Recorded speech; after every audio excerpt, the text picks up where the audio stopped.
nje nago nite migaragambyo kuko ninje wanditse baruwa yego impamvu nayanditse nuko nje nashakaga tukore urugendo rw'amahoro tugera mu bantu tubasobanurira twebwe n'abarasta tumeze gutya ntago ari kuriya sibyo kandi babashe kumenya ko uriya muntu witwa Gitwaza yakoreye makosa Rastafari kwivuga kuriya kwituka kuriya yakoze amakosa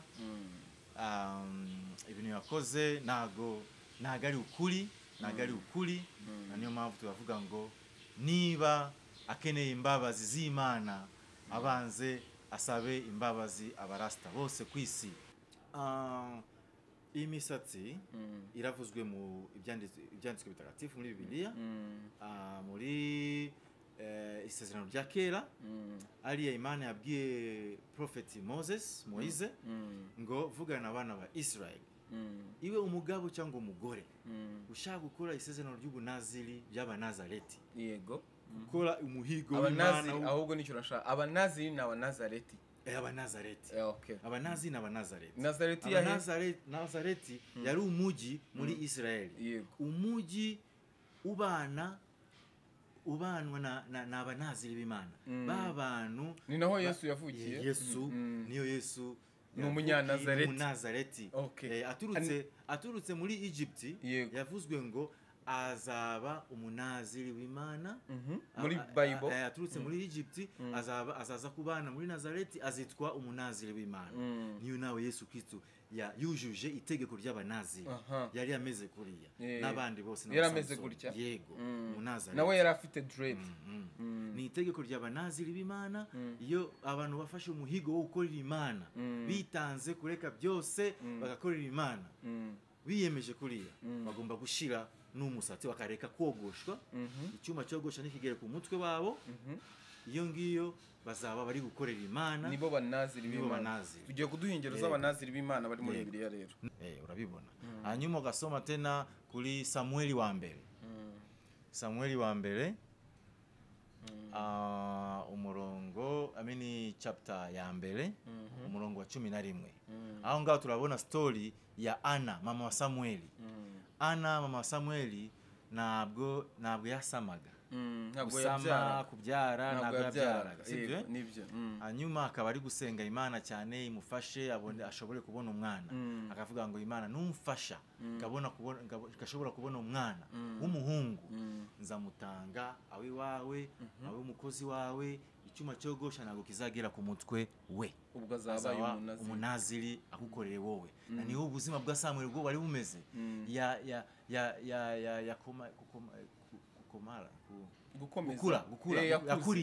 yakuriye muri usengero akora imirimo y'Imana gusa ari umurasta nta ntuza yari afite nta musatsi bigeze umusatsi yavukanye niwe yagumanye yego kubara baravuga ngo ushaka gukora umuhigo wo gukorera Imana umuhigo w'abanazareti icyuma cyogosha nikigere ku mutwe umunsi uzita mu kuvuga ngo ngiye ndatangira hagarika ibintu byo kogosha utangire gutya kutura wa mugi kuvuga ngo uri umunaziri uri umukozi w'Imana bari bashizwe mu mugi wawo mu agace kawo niho baba abanaziri abanazareti yego none abapasteri bose ko bitwa abakozi b'Imana bakagombye kuba bafite dread bakagombye kuba bafite uwo musatsi w'Imana ushobora no gusoma mu Abarebi 21 umurongo wa 5 sibyo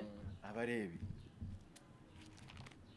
umukozi w'Imana nka pasteur sibyo nka uriya Gitwaza ari gutuka imisatsi abarasta bafite amenisa y'Abaziri we niwe afite amakosa kuba atawufite kandi ari kuvuga ngo ari gukorera Imana kandi Imana yavuze yuko umukozi wayo agomba reka musomere ahantu Gitwaza amenye ko sinzi niba n'ubujiji afite mu ijambo ry'Imana sibyo ariko ndabona ngo n'ubujiji afite agomba kujijuka mu ijambo ry'Imana tuze ariya ku Abarebi 21 umurongo wa 5 sibyo iravuga ngo hawataweka upara tutangira no hejuru gatoya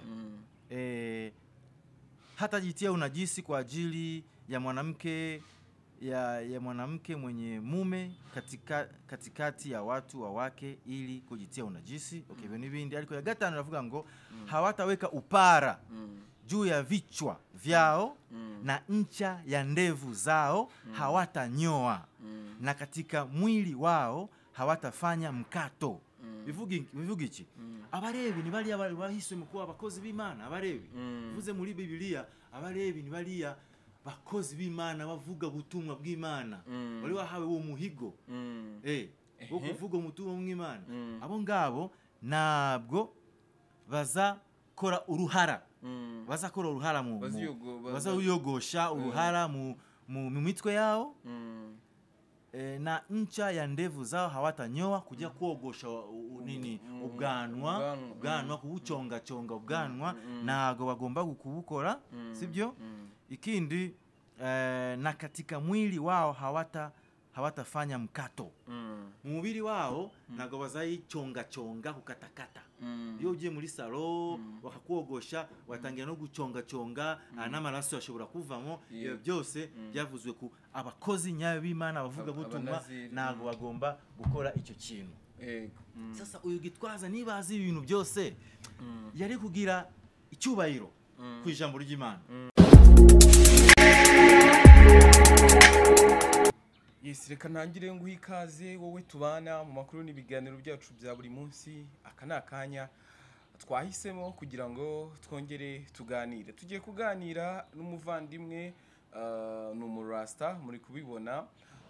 Tugiye kuganira by'umwihariko atubwire ku buryo bakiriye ibyo Apotre Dr Gitwaza yavuze, ndetse turanaganira cyangwa turagaruka by'umwihariko kubigendanye n'imyemerere yabo ya Rastafari. Twongeye kuguhereza ikaze kandi reka twizere yuko umeze neza. Turakwakiriye. Murakoze cyane. Watangira wibwira abadukurikiye. Yego.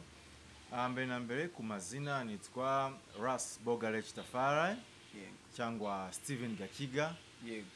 Ya ndumurasta nuye Rubavu. Mbaye Rubavu hano mu Rwanda. Ya uyu munsi twahawe ikaze hano kuri Yongwe television Yongwe. Kandi twavuze murakoze cyane turi kumwe namwe kugira ngo abantu bose badukurikira babashe kumenya Rastafari niki, kandi babashe kumenya ko uriya muntu witwa Gitwaza yakoreye makosa Rastafari kwivuga kuriya, kwituka kuriya, yakoze amakosa. Ibintu yakoze nago ari ukuri, niyo mpamvu tubavuga ngo niba akeneye imbabazi z'Imana abanze asabe imbabazi abarasta bose kwisi. Yago. Hagati aho ngaho ikinyarwanda uvuga kirimo ntuza nkeya. Wavukiye mu Rwanda? Oya, navukiye muri Tanzania. Yego. Ikinyarwanda wakize nyuma? Nakize nyuma. Muraza kubyumva ariko birumvikana nta kibazo. Ndakeka. Wenda tudatinze ndagira ngo turase ku ntego. Twakwakiriye, twaguhaye ikaze, kandi nabo turi kubana nabo twabahaye ikaze. Ubusanzwe mbere yuko dusobanurira Rastafari niki, hari ikibazo misengera. Ayo mazina utubwiye hari ayo wafashe kubera Rasta cyangwa ubatizwa mu idini rya Rasta, hari n'ay'ababyeyi, niko bimeze? Yego. Ay'ababyeyi n'ayahe? Ayo wabatijwe winjira muri Rastafari n'ayahe? Mu kuvuka navutse nitwa Mupenda. Yego. Gakiga. Hanyuma kubera navukiye mu muryango utari wa Rastafari, muryango w'abakristo basanzwe bakatoliki. Yego. Mu mateka ngaza kubatizwa mu bakatoliki. Ngabatizwa izina rya Steven. Ariko maze kuba Rasta, kumenya Rastafari, kwinjira muri Rastafari, nikamenya ko Rastafari niyo ahantu njyewe nshobora kubonera ubatizo, njyewe numva ko urawo ukuri nkabatizwa mu izina ry'Imana, izina ry'ubutatu butagatifu, izina rihuje umwana, data na roho mutagatifu, kubera mba mwigiye cy'ubutatu butagatifu bwuzuye. Umwana arazwi, turamuzi, Yeshua HaMashiach, Yesu Kristo. Yeshua HaMashiach ni cyo kirimo. Yeshua HaMashiach niyo izina rye nyawe mu kirimi cy'Akeburayo. Ni Yeshua HaMashiach. Nagari Yesu Kristo, nagari Jesus Christ, ngo nibindi. Yeshua HaMashiach nk'umwana w'Imana, akagaruka mu ishuri ya kabiri nk'umwami w'abami, Haile Selassie, n'ubutatu na Holy Spirit, yo n'ubutatu butagatifu bwuzuye, kuko ndi mu igihe cy'ubutatu butagatifu bwuzuye, niyo ngahitamo kubatizwa na none muri Rastafari mu butatu butagatifu bwuzuye. Aho ngaho gabatizwa Bogalech Tafari. Bogalech Tafari uvuga umucyo w'Imana. Urakoze cyane. Reka twanzike rero dutangire ikiganiro, dutangire twibaza tuti Rastafari ni iki? Rastafari mbere na mbere bigomba kumenyekana ko ni izina ry'umuntu, ni izina ry'uri umwami wa nyuma wa Ethiopia, azwi cyane ku izina rya Haile Selassie. Umunsi yimitswe umwami w'abami wa Ethiopia, niyo izina rye ryahinduwe kuva Rastafari kuba Haile Selassie wa mbere. Bivuga iki? Imbaraga za mbere z'ubutatu butagatifu, kuko niwe yari yujuje rero, kuko ni Yesu Kristo ugarutse nk'Imana data, yaje kujuje ubutatu butagatifu, niyo mpamvu yari afite izina ry'ubutatu butagatifu. Haile Selassie bivuga imbaraga za mbere z'ubutatu butagatifu. Haile Selassie ibyo bintu arabyizera cyangwa aranabyemera ko ari umwami cyangwa ari we Yesu mushyashya? Yego, arabyemera. Yabihamije mu ihe mirongo? Arabyemera. Turangije ako kantu wari wambwiye, wabaje kumbazaho mbere gato, narangije gusobanura. Yego. Ngo wari wavuze, navuze Rastafari ni iki? Nakubwira ko ni izina rya Haile Selassie, sibyo? Iyo niyo definition ya mbere, kumenya ko ni izina ry'umwami Haile Selassie. Bwa kabiri, Rastafari ni inzira y'ubuzima iharanira ukuri, urukundo n'amahoro. Nanone ni movement. Rastafari nanone ni movement iharanira ukuri, urukundo n'amahoro. Hanyuma narangije kuri definition ya Rastafari ni iki. Hanyuma wari wakomeje, nayinkomeje ati aho navuze ko Haile Selassie ni we Yesu Kristo wagarutse bwa kabiri, kuko ubuhanuzi mu byanditse bitagatifu bitubwira ko Yesu Kristo araza bwa mbere nk'umwana w'Imana, hanyuma aragaruka nk'umwami w'abami, kandi iyo agaruka agarukira mu Yerusalemu nshya, atari muri Israeli. Agarukiye muri Yerusalemu nshya, araza n'izina rishya, Yesu Kristo. Iro zina rishya nta numwe urizi uretse bariya babashe kuryakira, wabashe kurimenya ukuryakira. Urabisoma kuri Ibyahishuwe sura ya 2 umurongo wa 17. Ni kuvuga ngo ni akazi abantu bahawe, akazi ko gushakisha Yesu Kristo agarutse bwa kabiri, kumushakisha bakamenya izina ryayo, bakitwa mu izina ryayo. Hanyuma ukaba wavuze ngo Haile Selassie we arabyemera kuba, ni ukuvuga ngo Yesu ubwe yigeze kwivugira ngo ni nge jambo, ashaka kuvuga ko ari we jambo ry'Imana nyine, ko ari we nyine, ko ari we jambo, ko byarimwe byose byarimwe nawe. Haile Selassie hari ahantu yigeze agaragaza ko ari we Yesu mushyashya. Kuriya gutangazwa muri Ethiopia ko ni umwami w'abami, umutware w'abatware, intare y'umuryango wa Yuda. Izo ni titre, ni titles za Yesu Kristo muri Bible. Ariko izo titles arigiye Yesu Kristo azikoresha. Aje nk'umwana, n'umwana w'Imana. Nagari ari umwami w'abami ako kanya, kuko na ubwami yarafite.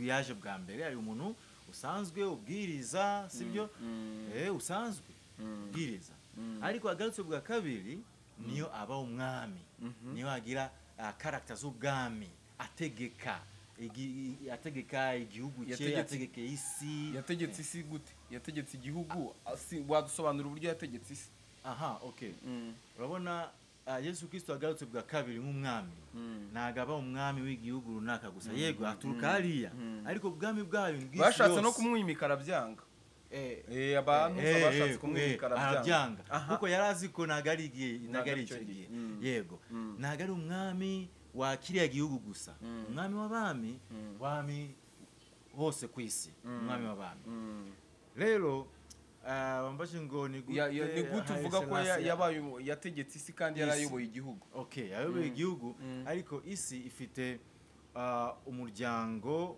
wibumbye wa muryango wibumbye ni umuryango utegeka isi sibyo United Nations yego Haile Selassie yari umunyamuryango muri League of Nations mbere yiko yitwa United Nations yitwaga League of Nations Ethiopia yari umunyamuryango muri League of Nations nyuma y'intambara ya kabiri y'isi ikayitwa United Nations Ethiopia gakomeza kuba umunyamuryango kandi umuntu wayoboraga Ethiopia kandi akaba afite avuga no muri League of Nations no muri United Nations agerageza gushakisha amahoro y'isi abwira abayobozi bose b'isi gushakisha amahoro y'isi gushakisha ukuri gushakisha uburenganzira gushakisha ubwigenge w'abantu bose kwisi Haile Selassie niwe yari umuvugizi w'ibihugu byose biri gukolonizwa ku isi kuko icyo gihe yari umunyamuryango muri League of Nations ni imyaka ya 1923 niyo yari yatangiye kuba umunyamuryango aho ngaho yari ahagarariye avugira ibihugu byinshi by'isi byari mu bukoloni Afrika yose yari mu bukoloni Asia yose yari mu bukoloni na Europe yari mu bukoloni na America South America yari mu bukoloni bose twabonye ubwigenge mu myaka isanzwe ya 1933 Asia America Africa umuvugizi w'ibo bihugu byose muri icyo gihe isi ukurikira amateka urasanga yari Haile Selassie kandi benshi bazaga muri Ethiopia gutanga congratulations kwa Haile Selassie kugeza igihe Italy yashizwe mbere n'ibihugu byinshi bya muri Europe kugira ngo ije gutera Ethiopia gufighting Ethiopia yari ku impamvu yo gucecekesha ijwi rya Haile Selassie kuko yari kubavuga ngo mugomba kurekura ibihugu mukabiya ubwigenge tukazana amahoro tukategeka mu rukundo n'amahoro uko niko gutegeka isi uko niko gutegeka isi kuko niko kuyobora isi kuko yo ugarukiye mu gihugu cyawe uvugira hariya gusa biba bigarukira hariya ariko ukajya kuvugira mu umuryango utegeka isi yose nka United Nations League of Nations hariya uwa uri kuvugana n'isi yose uri kuyitegeka uri kuyiyobora yego nibyo byari bimeze wenda reka tuhite tujya ku ngingo by'umwihariko igendanye na Paul Gitwaza Dr Paul Gitwaza akaba na apotre ari byari byatangajwe abantu benshi iyo video barayibonye hari abo byababaje hari ababifashe gutyo wenda nkaho nta nicyo bibabwiye cyangwa nta nicyo bivuze cyane ariko by'umwihariko wakomeje kugenda ubigarukaho uvuga yuko cyangwa ni nibisanzwe kuba umuntu hari amabwiriza yatanga agendanye n'imiyoborere y'urusengero rwe cyangwa n'ikigo cye cyangwa n'itorero rye ariko uravuga uti yarenze umurongo utukura cyangwa yarakabije aho yashinjaga idini rya Rastafari cyangwa abarasta yuko ari abo kwa shitani cyangwa ari abo mu idini ya shitani ibyo bintu ni ibintu byababaje ndetse mutegura n'igikorwa cyo kuba mwakora imyigaragambyo y'amahoro imwamagana ariko ntabwo byaje kubashobokera twabonye na statement ya meya w'akarere ka Rubavu ari kuvuga yuko batabibemereye ahubwo babagiriye inama zo kugana inkiko icyo kintu cyo kuba mutaremerewe gukora iyo myigaragambyo mukagirwa inama yo kugana inkiko mwacyakiriye gute ubu mugiye gukora iki ko ntago batwemereye gukora rwa rugendo rw'amahoro nje ntago nite migaragambyo kuko ninje wanditse baruwa yego impamvu nayanditse nuko nje nashakaga tukore urugendo rw'amahoro tugera mu bantu tubasobanurira twebwe n'abarasta tumeze gutya ntago ari kuriya sibyo niko yari intego yanje kandi ibyo nabikoze kubera nzi yari Rubavu njewe nanditse baruwa nyinshi ku karere ka Rubavu nsaba uburenganzira bwo gukora ingendo z'amahoro twiziza imisi mikuru buri gihe twandika ibaruwa baratwemerera kandi nukumenyesha gusa barabemerera cyane Rubavu rabizi abarasta bajya bakora biziza imisi mikuru yawo turababona mu muhanda polisi irabaherekeza ibacungira umutekano akenshi cyane turubikora ndambutsa n'abarasta bo muri Kongo ndabambutsa ngabinjiza mu Rwanda tukakora ubumwe tukazunguruka tukakora ibikorwa bitandukanye turabikora cyane nari nzi ko niki ngiki cyo gusaba bishobora nabyo kushoboka ariko baratusobanuye ko ku impamvu yo kwamagana magambo runaka mabi umuntu yabavuze kiya gikorwa ntago cyemewe mu mategeko y'u Rwanda ku iyo impamvu nikabona ko kuzindi impamvu zo kwiza imisi mikuru ari nta kibazo ariko impamvu yo kutanga gushaka wenda kuvuga runaka go pointinga ku muntu wenda naza kubyumva tukemera ko ntago turabikora ikindi babaje ko sasa ubwo tugiye gukora iki yego tugiye gukora iki batu haye inama yo kuvuga ngo icyo mwakora wenda mwaza kurega kuri ribu cyangwa kuri ku nkiko kandi bakongera akavuga ngo niba mugiye kubikora umuntu agende kubikora ku igiti cye nagari nk'abarasta bose kuko kugeza ubu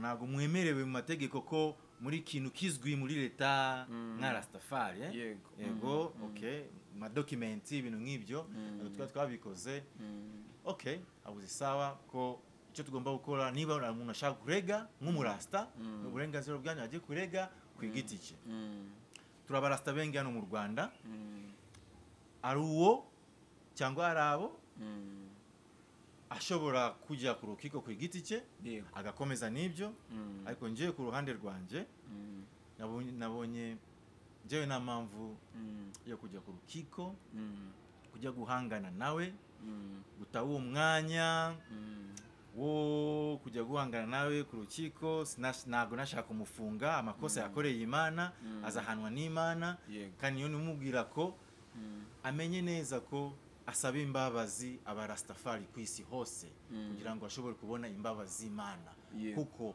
yatutse umwami w'Imana Haile Selassie n'umwami w'Imana n'umwami cyane umwami Haile Selassie numwami w'Imana hejuru y'Imana cyangwa numwami wimitswe n'Imana umwami wimitswe n'Imana yene kuvuga numwami Imana niyo byose Imana niyo byose ariko Imana yatoranyije umwami wayo ikavuga ngo ndashira umuka wanje mu mwami wanje sibyo kuba Imana ni umuka Imana nagwe igaragara ariko ifite power yo gukora ariko yahisemo Yesu Kristo sibyo akavuga ngo ndashira umuka wanje muri umwana wanje Yesu Kristo azagaruka bwa kabiri ku isi n'izina rishya twebwe barasta niyo tuvuga ngo tumaze gukora ubushakashatsi tumaze kumenya sibyo kuko twabwiwe ngo mugomba gukomeza gushaka mumenye ukuri mwakire izina rishya twakoze kari akazi twamenye ko ni Haile Selassie niko tuvuga ngo ni umwami w'Imana iriya roho y'Imana mu Yesu Kristo iracyari muri Haile Selassie kuko ni ikintu kimwe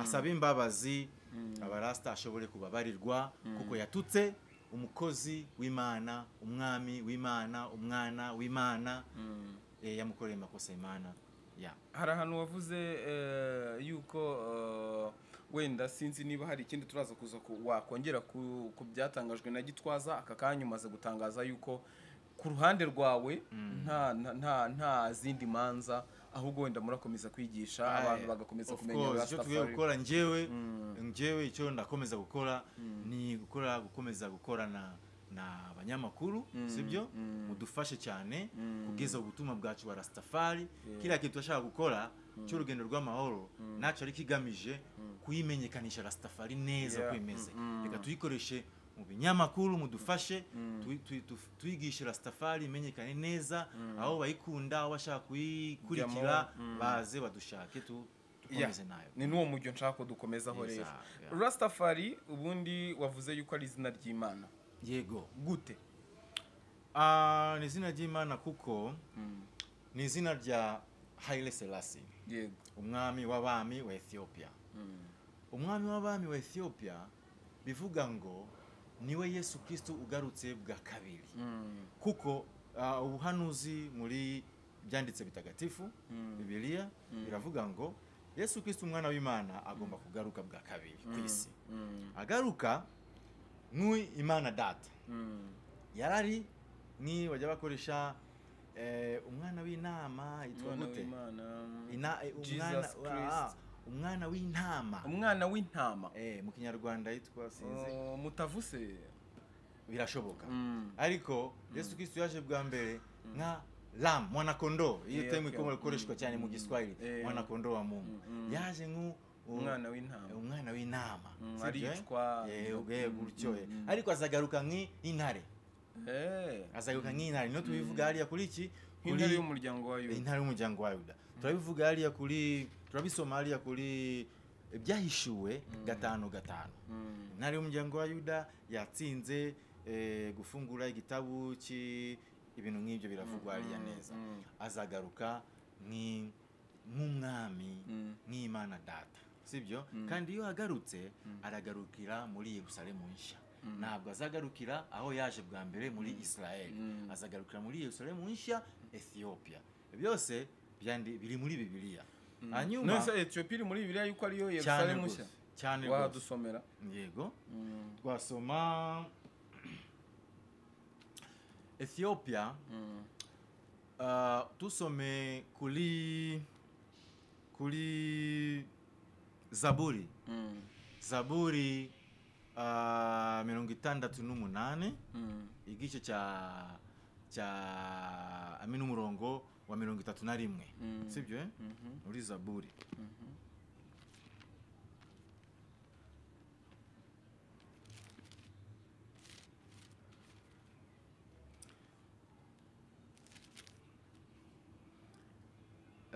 murongo wa 31 sibyo hii ni Kiswahili vyombo vya shaba nyeusi vitatoka Misri vuga nga usome muri Bibiliya z'ikinyarwanda urabona ko abayobozi bazakomoka muri Egypta Kush ni Ethiopia yego urabizi icyo kintu ntabwo mbizi uragikusobanurira Kush ni Ethiopia barabizi Kush itanyosha upesi mikono yake ikiwa na zawadi kwa Mungu Ethiopia izaramburira amaboko yayo Imana ifite imano kumana reka turebe muri indi Bibiliya sibyo ivuga Ethiopia neza muri Bibiliya itari tuzi yanyu yihariye cyangwa ni ingi Bibiliya zisanzwe tu mwe yo musenga mukoresha izi Bibiliya zisanzwe tu ntabwo mufite Bibiliya yihariye ya Kirasta ariyo yakozwe na Haile Selassie sibyo ni gukora tu translation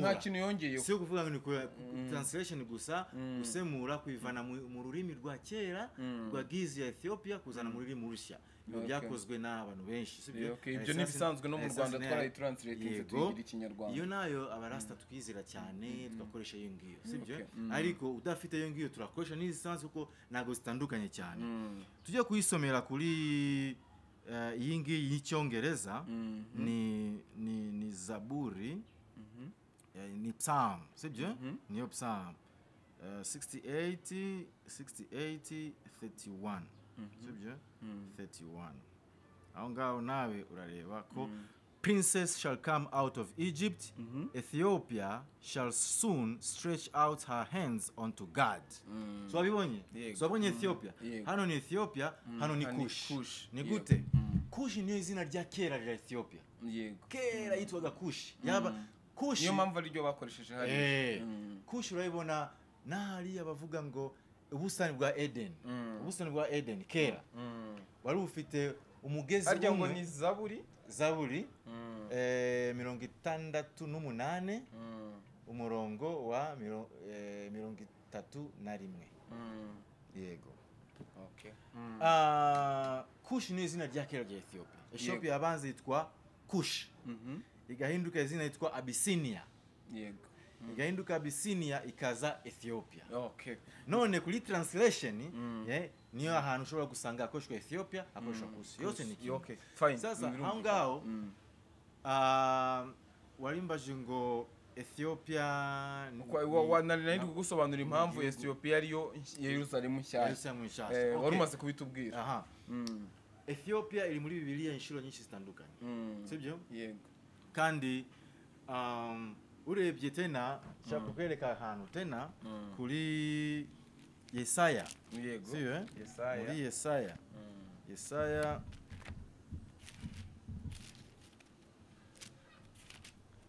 Yesaya 55, Yesaya 55 umurongo wa 4. Uravuga ngo tazama utaliita taifa ambalo hulijui na watu wa taifa ambalo hawakujua watakimbia wakija kwako. Imana ilikubwira abana ba Isiraeli nyuma yo kuba bajanywe mu bucakara mu bunyago inshuro ya kabiri. Inshuro ya mbere ni muri Egypt. Sibyo?